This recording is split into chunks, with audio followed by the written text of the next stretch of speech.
Hi there, I'm Dr. Mark. I've spent over 30 years in my neurology clinic caring for people just like you, fathers, mothers, lifelong partners, entering their 50s, 60s, even 70s. That stage of life where the body begins to whisper little signals we often don't listen to closely enough. This morning, I want to share something small with you. Or at least it seems small, but really, it's not. It's about one simple habit: drinking a glass of warm water right after you wake up. Or more honestly, the habit of forgetting to do it. Let me ask you, what's the first thing you usually do in the morning? Do you grab your phone, pour a cup of coffee, or maybe just sit quietly on the edge of the bed, staring out the window? Very few of us, myself included back in the day, ever thought of water as the first priority. But here's the thing. After 7 to 8 hours of sleep, your body is already dehydrated. You've been breathing, sweating a little, your kidneys have been working all night. All that pulls moisture out of your system without you even realizing. Your blood gets thicker, your heart has to work harder, and the blood flow to your brain slows down. I once had a patient. His name was Richard, 67 years old, a retired teacher. He was active, walked every afternoon, ate clean, and had only mildly elevated blood pressure. But one morning he felt dizzy, his vision blurred, and he collapsed in his bathroom. The diagnosis? ATIA, a transient ischemic attack, also known as a mini stroke. When I asked him to walk me through that morning, he said, "Well, I woke up, made my usual strong black coffee, went straight to the bathroom, no breakfast, no water, just coffee." You see, in younger years, your body might bounce back, but after 50, the rules start to change. Your blood thickens faster. Your vessels aren't as flexible. Your heart tires more easily. And sometimes, all it takes is one small trigger, like skipping water and going straight to coffee, to push the system too far. A study from the University of Connecticut showed that stroke patients who were dehydrated at the time of their stroke suffered nearly 4 times the brain damage compared to those who were properly hydrated. That hit me hard, because this isn't something rare. It's preventable, with just a simple habit. I always tell my patients, don't underestimate that first glass of water. It's not just a routine, it's your body's first sign, your first gift, to your heart and brain each day. Just imagine this. Before touching your phone, before sipping your coffee, you sit up, place your feet on the floor, and take a few slow sips of room temperature water. Not ice cold, just plain water. Feel it move through you, waking up your cells, calming your heart, and opening the highway of blood to your brain. You don't have to be a doctor to know it's working. You'll feel it. Within a few days, your mind feels clearer, your blood pressure more stable. That morning dizziness, less and less. Now, I'm not saying water is some magic cure, but I believe this. It's the simple things, done at the right time, that truly protect your health. And water, right at the start of your day, is one of those things. I'm sharing Richard's story not to scare you, but to remind you, health doesn't come from big decisions. It comes from small actions you repeat every single day. Sometimes it's as simple as a glass of water. So tomorrow, when you wake up, I want you to remember what I said. Before anything else, drink that glass of water. For your heart, for your brain, for you, and the precious years you still have ahead. I'm Dr. Mark, and I believe growing older isn't the final chapter. It's a new one. You see, after a long night of rest, your body is still in low power mode. Your blood pressure is lower. Your heart beats slower. Circulation is slow and steady. When you stand up suddenly, blood hasn't had time to reach your brain, so you feel lightheaded, dizzy, or even pass out without warning. It's called orthostatic hypotension, a sudden drop in blood pressure when you change positions, and it's very common in people over 60. In fact, it's one of the top causes of falls and head injuries in older adults. There was a study from Mayo Clinic that really stuck with me. It showed that if you simply lie still for 2 minutes after waking up, then slowly sit up, breathe deeply, you could cut your risk of morning dizziness by up to 60%. I get it, we were raised to be tough, to get up and get moving, to not be lazy. But at this stage in life, the wise thing isn't always to move faster. Sometimes it's learning how to slow down. Have you ever just laid in bed for 90 seconds after opening your eyes, Just to feel your heart beating, to notice your breath rising and falling, to quietly thank your body for getting you through another night. Slowing down doesn't mean you're weak. It means you've lived long enough to know the best things in life and in your body take time.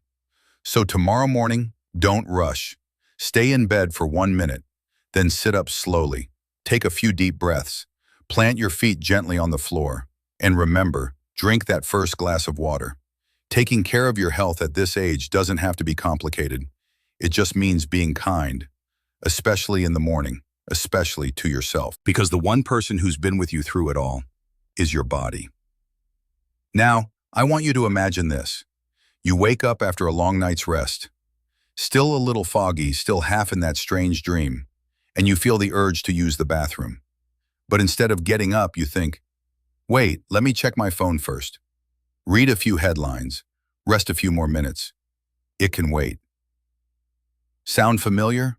It's a habit that seems harmless, but if you're over 60, that delay might quietly spike your blood pressure, and you wouldn't even feel it happening.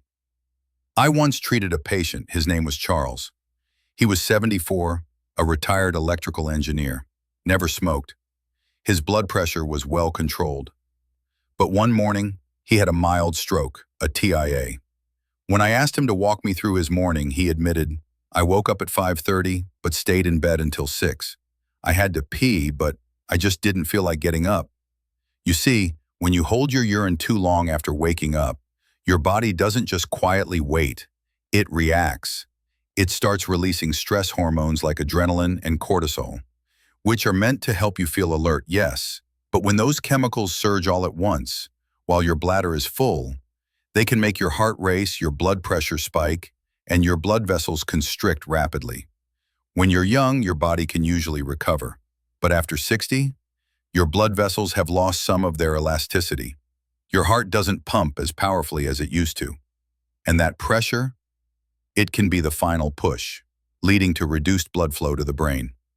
A study from the year 2000 showed that holding in urine in the morning can cause coronary arteries to constrict, especially in those with hidden plaque buildup, which includes most of us over 60. I know many of us grow up with the mindset to tough it out. We think, it's fine, I'll go in a bit. But sometimes that little delay comes with a very big cost to your brain, to your heart, to a morning that may never return to normal. Think of your body like a little child knocking gently, saying, I need you to listen. That urge to pee isn't just a nuisance, it's a smart, early signal. And when you ignore it, your body tries to adapt in ways that often work against your heart. I always tell my older patients, don't let your phone, your emails, or anything else come between you and your body. Waking up is a moment to come home to yourself and respond to your first real need, to go to the bathroom. So tomorrow morning, try this. Don't reach for your phone. Don't stay in bed another 10 minutes. Gently get up, walk to the bathroom, and relieve yourself. Not because it's a routine, but because it's a sign of respect for your heart, your vessels, and your brain. A small act, but one that could mean the difference between a normal day and a day that never quite recovers.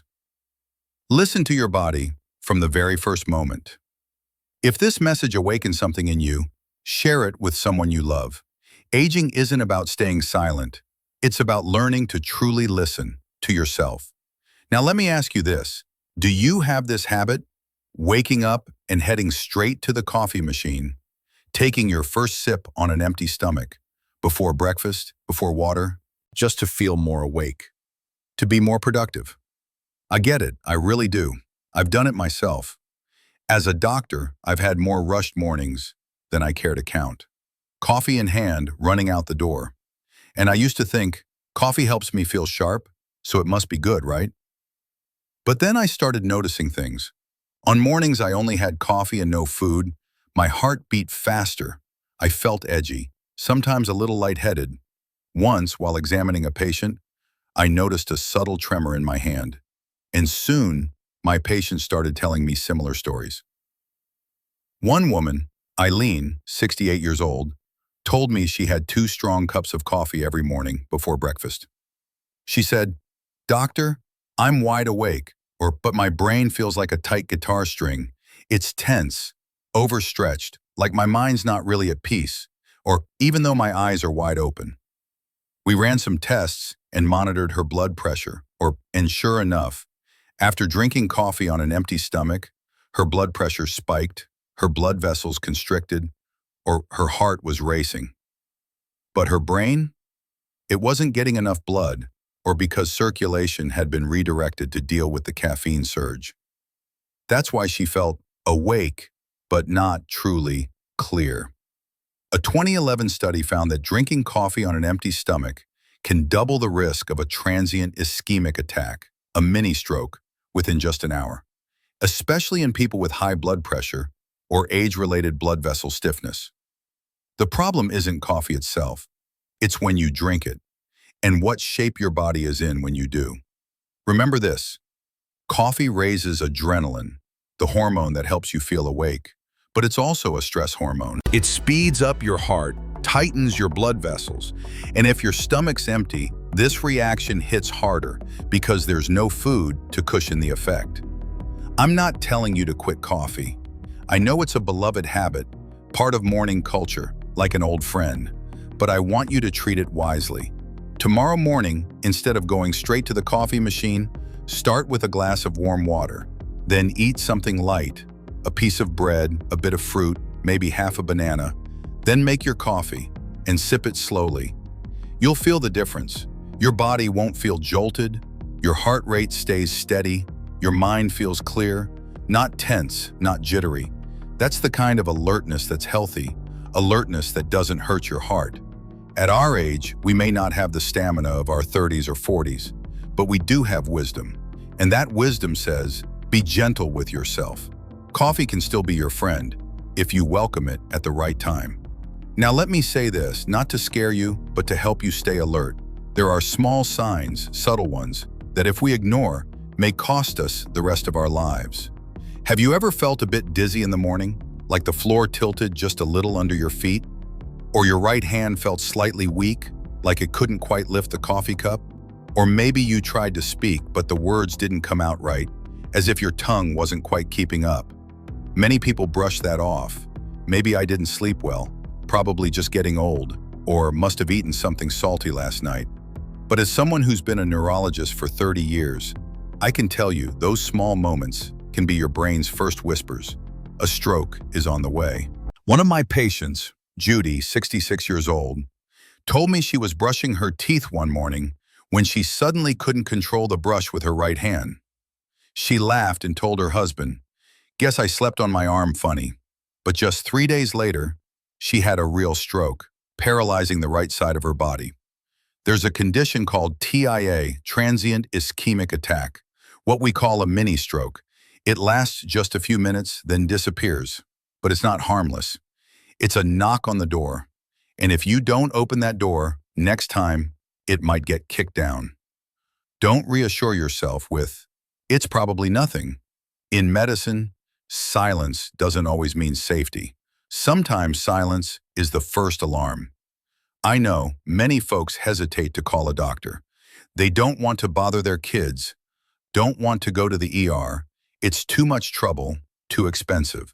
But I always ask them, if today were the last day you could speak clearly to your loved ones, would you regret not calling someone just because your hand felt a little numb this morning? The American Stroke Association has a rule called FAST. Face, is it drooping? Arm, is it weak? Speech, is it slurred? Time, every second counts. If this message speaks to you, share it with someone you care about. Growing older isn't about staying quiet. It's about learning to truly listen to your body, to your instincts, to those little warnings we so often ignore. Every minute that passes after a mini stroke or TIA, millions of brain cells can die. And every time you say, "I'm probably fine," you're gambling with your memory, your speech, your ability to walk, even your sense of self-worth. I'm not telling you this to make you live in fear. I'm saying this so you can live with awareness. Pay attention to your body each morning. Notice the small things and trust your gut. No one knows your body better than you. And if something feels off, don't sit on it. Call your doctor, ask questions, or head to the hospital and get checked out. Taking action today might just protect your entire future. Morning isn't just the start of a new day. It's your opportunity to listen to your body, catch the early signs, and stop something big before it starts. If you've ever felt weak in the morning, slurred your words, or had part of your face feel numb, don't brush it off. And if you know someone who's experienced these things, share this video with them. Because sometimes just one small reminder at the right time can save an entire life. And if something ever makes you feel unsure, don't just sit and wait. Call your doctor, ask questions, or stop by the hospital. That small action today could protect your entire future tomorrow. Morning isn't just the start of the day. It's the moment when your body whispers to you. And if you're listening, you might just stop something serious before it ever begins. If you've ever felt weak in the morning, slurred your words, or noticed a strange numbness in your face, don't ignore it. And if you know someone showing those signs, share this video with them. Because sometimes a gentle reminder at the right moment can save a whole life. Having your coffee after a light breakfast, it's not just a good habit. It's one small way of showing yourself love every morning. If your heart's ever raced, or you felt a little dizzy after your morning coffee, try shifting the routine tomorrow. And if this video helped you, share it with someone you care about.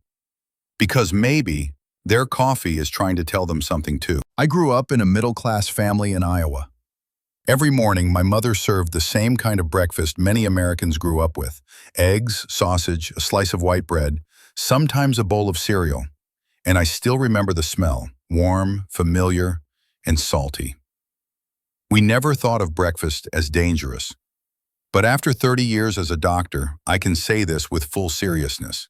A salty breakfast, especially after the age of 60, is like a small knife slowly carving at your brain's blood vessels, day after day.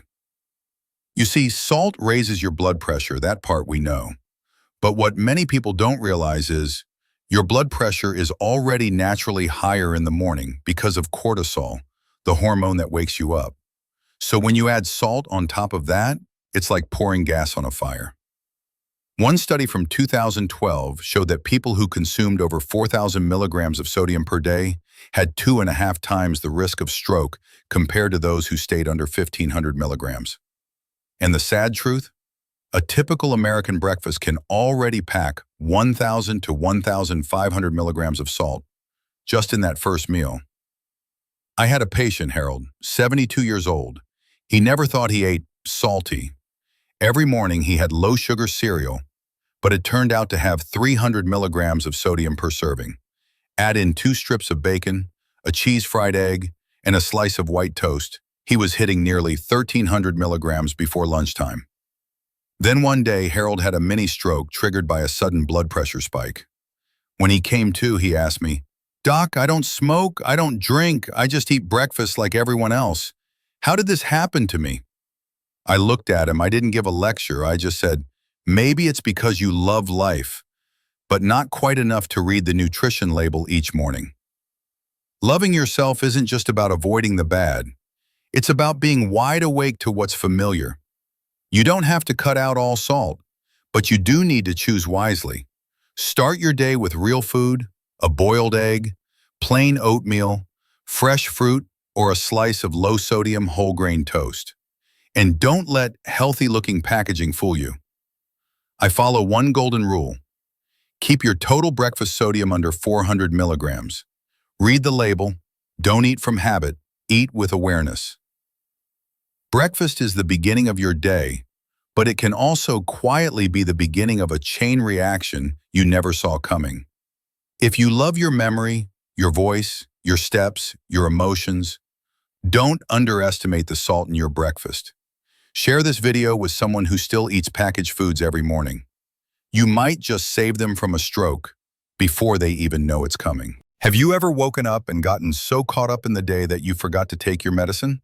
Maybe you thought, "It's fine, I'll take it later." Or maybe you skipped it altogether because you felt fine that morning. But after age 60, every morning pill is no longer a small thing. I once treated an older gentleman, Dr. George, 78, a retired professor.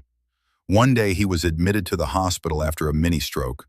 When I asked about his routine, he said, "I usually take my meds at 7 a.m., but that morning I was in a rush. I didn't remember until 10. I thought it was no big deal." But for seniors, 3 hours can be the difference between protection and a medical emergency. Many medications, from blood pressure pills to blood thinners to treatments for AFib, have a golden time window. If you miss it or take it too late, their protective power fades. Strokes don't always come after a trauma. Sometimes they start from a small forgotten detail, like a morning dose you didn't take. Here's something you may not know. Our blood pressure naturally spikes between 6 and 10 a.m. as part of the body's daily rhythm. That's why most strokes happen in the morning. If you're on blood pressure meds or blood thinners, that morning pill isn't just a treatment, it's a shield for your brain, for your heart, for your future. I know, taking pills every day isn't easy. It makes you feel older, dependent, but I always tell my patients, you don't take medicine because you're weak. You take it because you're wise enough to stay strong. Set a reminder on your phone. Use a weekly pill box. Keep your pills somewhere visible, by the breakfast table or next to your glass of water. And most importantly, never skip a dose. Never double up. If you forget a day, don't guess. Ask your doctor or pharmacist what to do, because taking two at once can be far more dangerous than missing one. If the meds feel overwhelming, talk to your provider. We can help simplify things, make them work for your life. But please, don't struggle in silence. Each morning pill is more than just chemistry. It's a daily promise, a small ritual that says, I want more life, and I want it with clarity. If you've ever forgotten your pills or told yourself, I'll skip just this once, come back to this message, because sometimes one forgotten moment can cost your memory, your speech, or your ability to walk. Share this video with someone you love, a parent, a partner, a friend, who quietly takes their pills every morning, because sometimes the most powerful love is just a gentle reminder.